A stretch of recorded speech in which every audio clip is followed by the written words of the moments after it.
In today's world, knowledge isn't just power.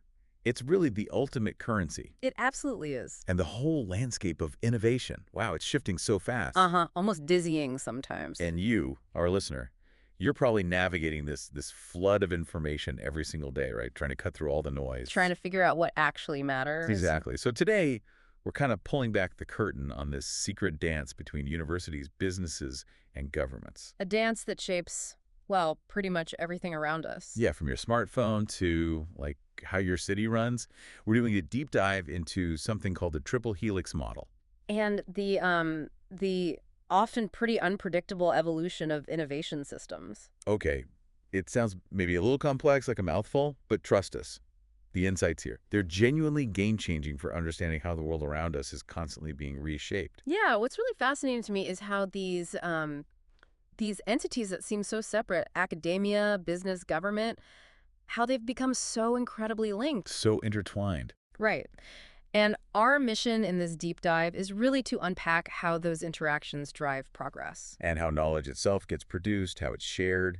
And also what happens when systems get, stuck, locked in. Ah, yes. Lock in. We'll get to that. We'll explore some surprising facts, historical shifts, things that show why innovation is never really a straight line. And where are we getting this from? We're drawing on some serious research here, foundational texts that introduce concepts like Mode 1 and Mode 2 knowledge production. Right.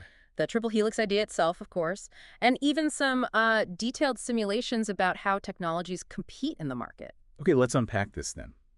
When we think about how new ideas used to happen, the early ways of looking at it seemed pretty straightforward.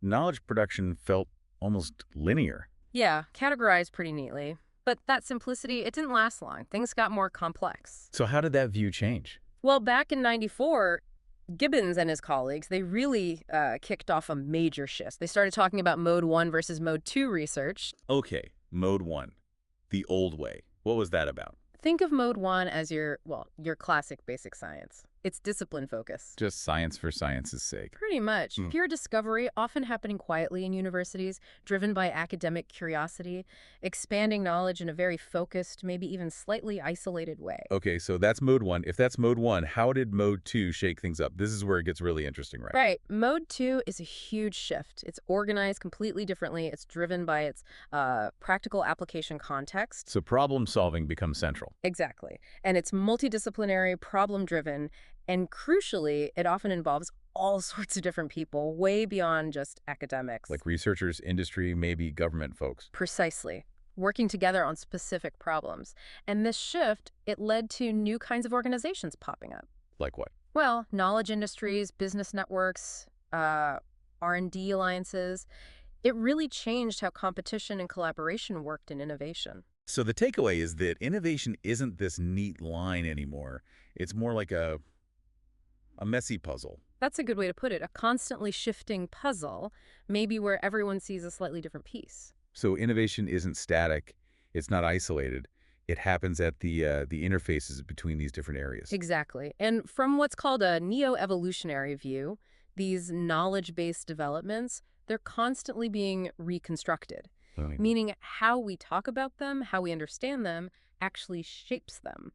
And it's not in a vacuum, right? It's always interacting with other bits of society. Like how a new gadget spreads in the market. Precisely. This view really emphasizes the complex dynamics. Things are nonlinear, cause and effect aren't always obvious. And different groups might see the same thing totally differently. Right, these almost incommensurable windows of appreciation, as the researchers call it. The system can also kind of organize itself. Which raises a big question. If the system is always rebuilding itself, how on earth do we analyze it?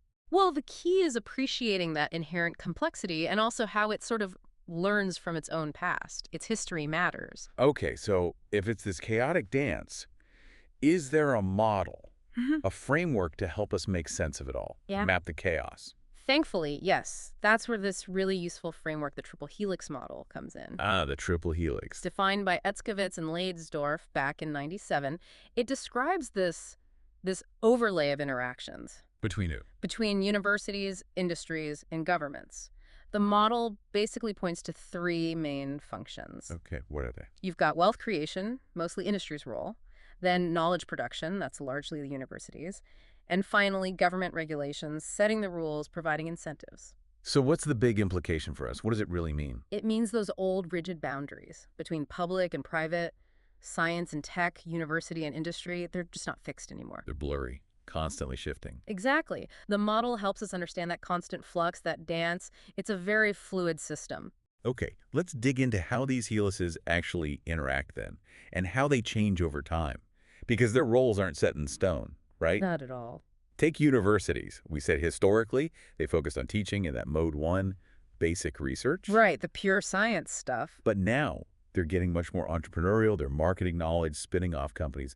What's the biggest surprise there? How have they changed? Well, the change is pretty striking. You literally have professors becoming entrepreneurs, universities launching startups. It really blows up that old ivory tower image, doesn't it? Completely. A key moment, a concrete example, was the U.S. Bayh-Dole Act in 1980. What did that do? It basically allowed universities to patent inventions that came out of government-funded research. Ah, so they could directly profit from public money discoveries. Precisely. A real game changer. But I imagine that caused some debate. People must have worried about the downsides. Oh, absolutely. Critics like Richard Nelson, they argued it could harm open science. Why share freely if you can patent it? Might lead to secrecy. Makes sense. But others pointed out, well, patenting is a form of disclosure. It makes the research public just in a different way. And interestingly, data suggests universities actually buy way more from industry than the other way around. So the resource flow isn't just one way. Not at all. And this entrepreneurial university idea, it's not just the U.S., it's spreading. Where else? Well, you see entrepreneurship being taught more broadly, like at the Pontifical Catholic University in Rio.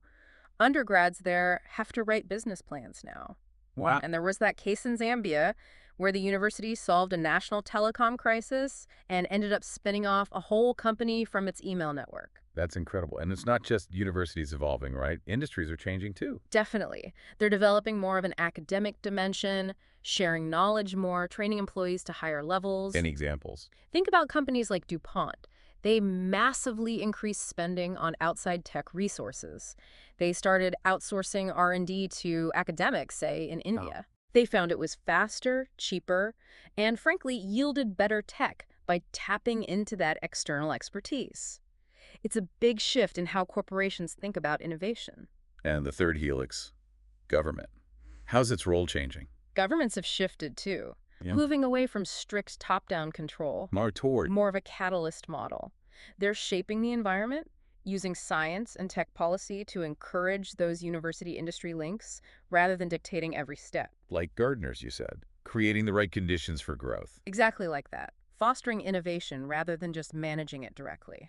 Now, what's really fascinating, or maybe frustrating, is that the outcomes of all this, the unexpected consequences, good or bad, you often only see them clearly after the fact. Right, only in hindsight.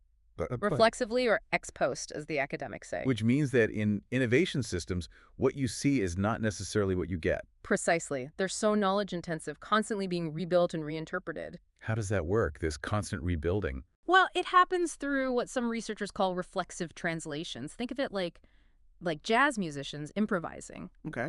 They start with a theme, but then they play around it, sometimes clashing, sometimes finding new harmonies together.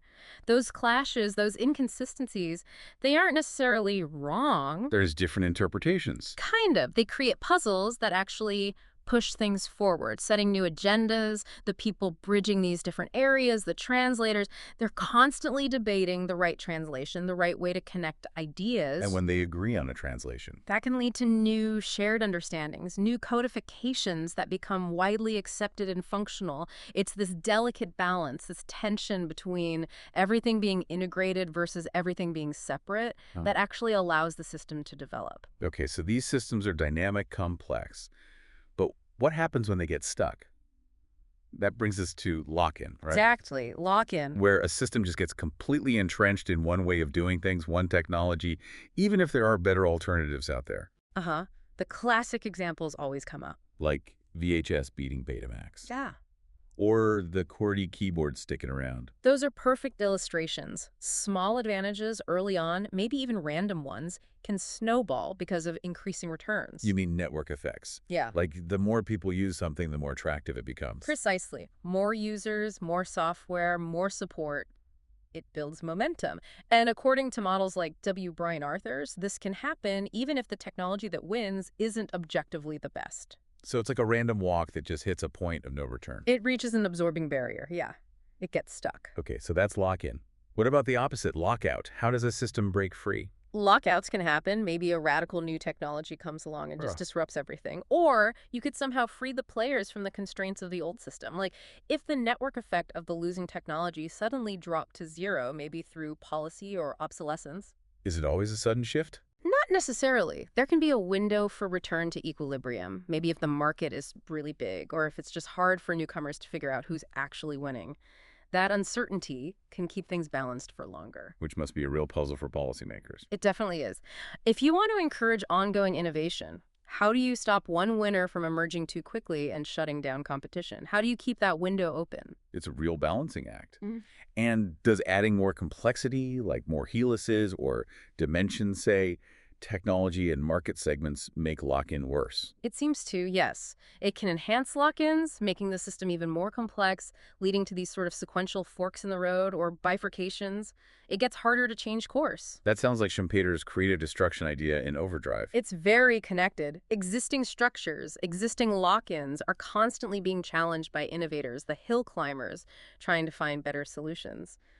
The triple helix view suggests these systems are basically always in transition. Path-dependent trajectories are always colliding, creating new dynamics, never truly stable. Now, this all sounds quite theoretical, but it has massive real-world implications. No, absolutely. Like in regional development, you mentioned Italian industrial districts. Right, they're a fantastic example. They function as these dense hyper-networks. Lots of formal and informal links between businesses, suppliers, maybe local institutions. That helps them how? It builds trust, allows them to maintain these specialized niches with really high problem-solving abilities. It's community and collaboration fueling innovation on a regional scale. That's powerful. Any other examples? Well, there's that inspiring case from the Federal University of Rio de Janeiro, the Copatec unit. What do they do?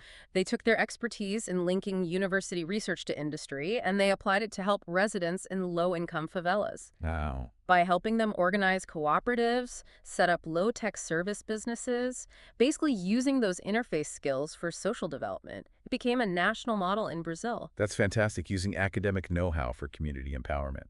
And thinking bigger, what about things like the European Union? That's another level. Supranational structures like the EU, they often explicitly aim to break down national lock-ins. By creating a bigger network. Exactly. Adding another layer of interaction. The development of Airbus is often cited here. The European dimension allowed innovation by recombining capabilities that were perhaps locked within individual national aerospace industries. Adding a helix at a higher level can unlock things below. So ultimately, it comes down to people, doesn't it? At its core, yes. The ability of the people involved, the participants, to actually handle all this complexity, these interconnected communications, that's really the unit that's evolving. So things like niche management, managing human capital, they become critical skills. Absolutely crucial. And it brings back the idea that technology isn't just wires and code. It can be a celebration of community. You need those social connections, those shared understandings to actually move technologies forward, especially when you have diverse groups involved. So getting a grip on these dynamics isn't just academic. It lets us influence the whole political economy of technology, how tech develops and gets used across society.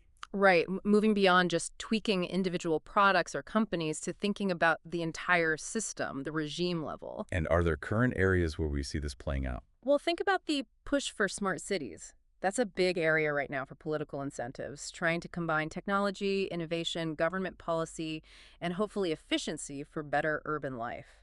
It's a real-time triple helix experiment in many ways. So wrapping up then, whether you, our listener, are launching a business, researching a new field, or honestly just curious about how progress happens. Recognizing these shifting relationships between science, industry, and government, understanding this dance. It can give you a really powerful edge. Definitely. Okay, so we've covered a lot, from the basics of Mode 1 and Mode 2 knowledge through the intricate dance of the triple helix. We looked at how lock-ins happen, how systems might break free, and that crucial role of reflexivity, how systems learn and adapt in this constantly shifting landscape. So here's a final thought to leave you with. Go on. In this knowledge economy we keep talking about, maybe the real value of communication isn't just about shipping facts back and forth anymore. What is it then? Maybe it's about managing those interfaces, where the translators, the people bridging the gaps, are constantly debating, redefining meanings, creating new understandings. Ah, so the act of translation itself becomes valuable. Exactly. So the question for you is, what new codifications, what new shared understandings are you helping to create, maybe without even realizing it, just by how you engage with information, how you connect ideas? Because the system isn't just evolving out there around you. It's evolving with you as an informed, active participant. Food for thought.